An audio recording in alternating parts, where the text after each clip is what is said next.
monde, moi c'est Marie. Et moi c'est Jamie. Aujourd'hui on est jeudi le 11 mai 2017. Pour dîner ce midi, ce sera des boulettes de viande à l'italienne. Les animateurs pour ce midi, c'est encore des volontaires.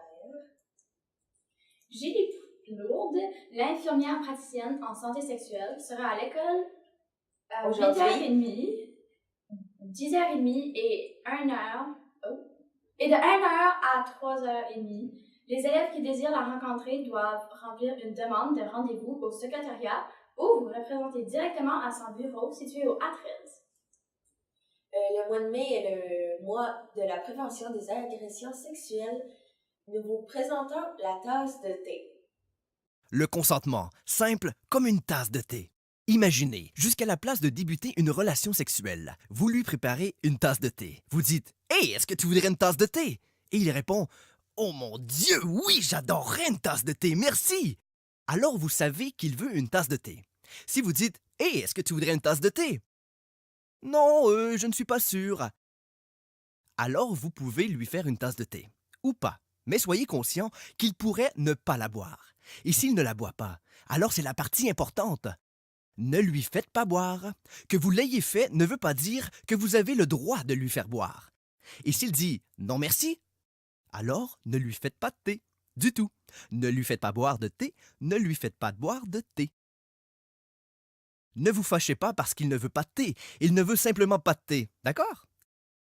Il peut dire « Oui, s'il te plaît, c'est gentil de ta part ». Et quand le thé arrive, en fait, il ne veut plus de thé du tout.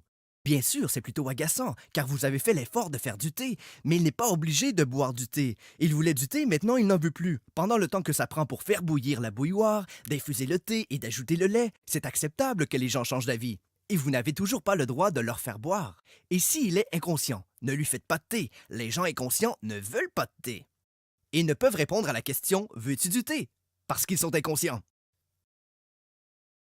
OK, peut-être qu'il était conscient quand vous lui avez demandé s'il voulait du thé et qu'il vous a dit oui, blablabla, mais pendant le temps que ça a pris pour faire bouillir la bouilloire, diffuser le thé et ajouter le lait, il est à présent inconscient. Vous devriez juste poser le thé, vous assurer que la personne inconsciente est en sécurité, et c'est encore la partie importante. Ne lui faites pas boire de thé.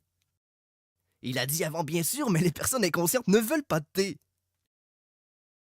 Si quelqu'un dit oui au thé, commence à le boire et s'évanouit avant d'avoir fini, ne continuez pas à lui verser dans la gorge, enlevez-lui le thé, assurez-vous qu'il soit en sécurité, parce que les gens inconscients ne veulent pas de thé.